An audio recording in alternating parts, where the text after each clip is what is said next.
سہیل آفریدی خیبر پختونخوا کے وزیر اعلیٰ بنے تو ان کی طرف سے کہا گیا کہ کابینہ کا اعلان میں عمران خان سے ملاقات کے بعد کروں گا، پہلے ان سے مشورہ کیا جائے گا، پھر کابینہ کا اعلان کیا جائے گا۔ ان کی طرف سے یہ بھی ایک موقع پر کہا گیا، انہوں نے مبارکباد دی تو میں نے ان سے کہا کہ میری عمران خان سے ملاقات کروا دیجئے، میں عمران خان سے ملاقات کرنا چاہتا ہوں۔ تو شہباز شریف کی طرف سے کہا گیا کہ پوچھ کے بتاتا ہوں، لیکن انہوں نے پوچھنے کے بعد مجھے ابھی تک کچھ نہیں بتایا۔ آج کی بات کر لیجئے کہ ابھی تک ان کی عمران خان سے ملاقات نہیں کروائی گئی۔ انہوں نے سپریم کورٹ کے سامنے جا کے بات کی، ہائی کورٹ پشاور میں بھی جا کے بات کی کہ میں عمران خان سے ملنا چاہتا ہوں۔ انہوں نے کہا کہ اگر عدالتیں اتنی زیادہ بے بس ہے تو ہمارے ساتھ آ جائیں، ہم عدلیہ کے ساتھ چلیں گے، عدلیہ کا حق دلوانے کی کوشش کریں گے۔ انہوں نے کہا کہ کس طرح سے 26ویں آئینی ترمیم کے بعد ان عدالتوں کو بالکل ہی غیر معطل کر کے رکھ دیا گیا ہے، اور بھی ان کی طرف سے کئی باتیں کی گئی۔ انہوں نے کہا کہ میں نے شہباز شریف صاحب سے کہا تھا، شہباز شریف صاحب نے مجھے کہا کہ پوچھ کے بتاتا ہوں، اور پھر جب مجھے بتایا گیا کہ ایک اجلاس ہونے والا ہے تو میں نے بھی کہا کہ اس اجلاس میں جس میں فیلڈ مارشل صاحب بھی شامل تھے، دیگر وزراء بھی شامل تھے، وزیر اعظم صاحب نے وہ اجلاس طلب کیا تھا۔ انہوں نے کہا کہ میں نے بھی کہا کہ میں بھی عمران خان سے پوچھ کے بتاتا ہوں کہ میں نے اجلاس میں آنا ہے یا نہیں آنا۔ تو عمران خان کے ساتھ انہوں نے میری ملاقات نہیں کروائی، اجلاس گزرتا چلا گیا۔ تو یہ سارا کچھ ان کی طرف سے کہا گیا تھا۔ عمران خان کے ساتھ دیکھتے ہیں کہ ان کی کب ملاقات ہوتی ہے۔ رانا ثناء اللہ کی طرف سے 3 روز پہلے کہا گیا، جمعے کے روز انہوں نے کہا تھا کہ پیر کو منگل کو ان کی ملاقات ہو جائے گی، اور رانا ثناء اللہ کی طرف سے اس موقع پر یہ بات کی گئی تھی جب ان کی کور کمانڈر پشاور سے ملاقات ہو رہی تھی۔ اس کا صرف رانا ثناء اللہ کا پتہ تھا یا کوئی اور ہائی لیول کے لوگوں کو پتہ تھا؟ تو رانا ثناء اللہ کی طرف سے پروگرام میں بیٹھے ہوئے کہہ دیا گیا کہ ان کا سافٹ ویئر اپ ڈیٹ ہو رہا ہے، وہ لائن پہ آ گئے ہیں۔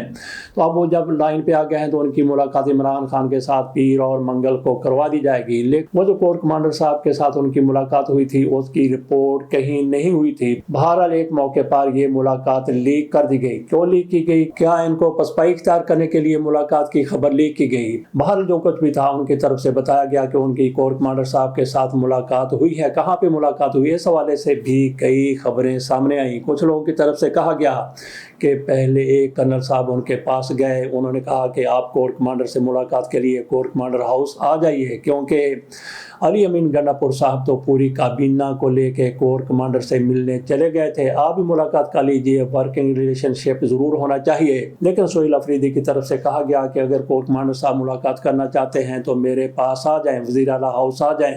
اس موقع پر کہا جاتا ہے کہ تلخی بھی ہوئی، لیکن ان خبروں میں کسی قسم کی کوئی صداقت نہیں ہے، کیونکہ کرنل صاحب، بریگیڈیئر صاحب، جنرل صاحب یا کوئی بھی آفیسر وزیر اعلیٰ کے ساتھ ملنے کے لیے جاتا ہے تو اتنی ان کو تربیت اور تعلیم نہیں دی گئی۔ اتنی ان کی تربیت ہوتی ہے کہ کس طرح سے بات کرنی ہے۔ ضروری نہیں ہے کہ وہاں پہ جا کے آپ نے کوئی زیادہ سختی کے ساتھ، تلخی کے ساتھ ہی بات کرنی ہے، وہاں دوسرا بندہ بھی آپ کے ساتھ اسی طرح سے پیش آ سکتا ہے۔ میرا نہیں خیال کہ ایسا کچھ ہوا ہے، اور جو غیر جانبدار میڈیا وہ بھی اس کی تصدیق نہیں کر رہا کہ ان کے درمیان کوئی تلخی ہوئی ہے۔ بہرحال یہ ضرور ہوا ہوگا کہ ان کی طرف سے کہا گیا کہ اگر کور کمانڈر صاحب آنا چاہتے ہیں تو جس وقت ان کا دل کرے میرے پاس آ سکتے ہیں۔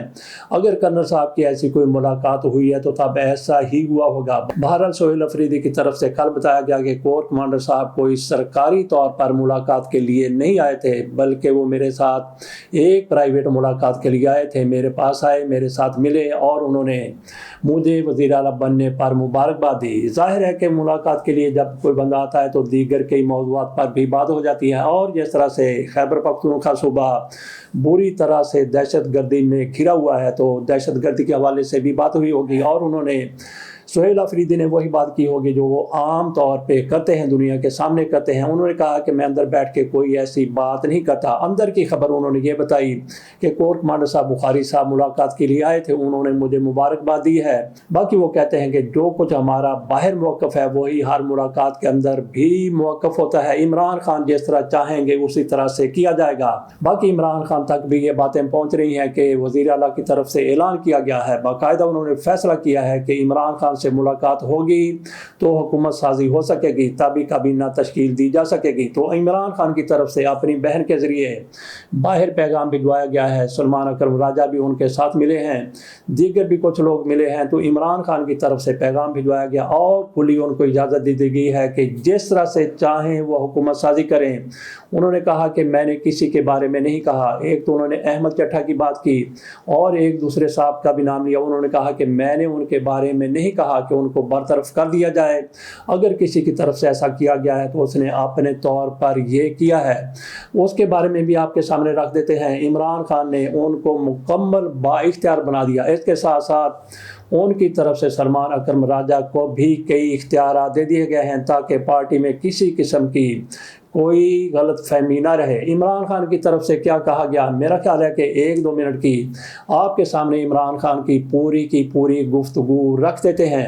4 سدہ خیبر اور کرک کے جلسوں میں عوام کی بھرپور شرکت قوم کے شعور اور اپنے حقوق کے دفاع کے عزم کی عکاس ہے۔ عمران خان اپنے ٹویٹ میں کہتے ہیں، عوامی رابطہ مہم کو بہترین انداز میں جاری رکھنے پر میں جلسے کے تمام منتظمین کو خراج تحسین پیش کرتا ہوں۔ تحریک انصاف کو تحریک تحفظ آئین پاکستان کے ساتھ مل کر حقیقی آزادی کی تحریک کو مزید تیزی سے آگے بڑھانا چاہیے۔ محمود خان اچکزئی اور علامہ راجہ ناصر عباس کے بطور اپوزیشن لیڈر تاحال نوٹیفیکیشنز جاری نہ ہونا باعث تشویش ہے۔ میں مطالبہ کرتا ہوں کہ انہیں فوری طور پر سینٹ اور قومی اسمبلی میں قائد حزب اختلاف کے طور پر نوٹیفائی کیا جائے۔ عمران خان نے مزید کہا کہ آج ایک بار پھر میرے وکلاء، میری فیملی اور خیبر پختونخوا کے وزیر اعلیٰ کو اسلام آباد ہائی کورٹ کے آرڈرز کے باوجود مجھ سے ملاقات کی اجازت نہیں دی گئی اور انہیں واپس لوٹا دیا گیا، جو کہ نہ صرف بنیادی انسانی حقوق بلکہ عدالتی احکامات کی بھی کھلی خلاف ورزی ہے۔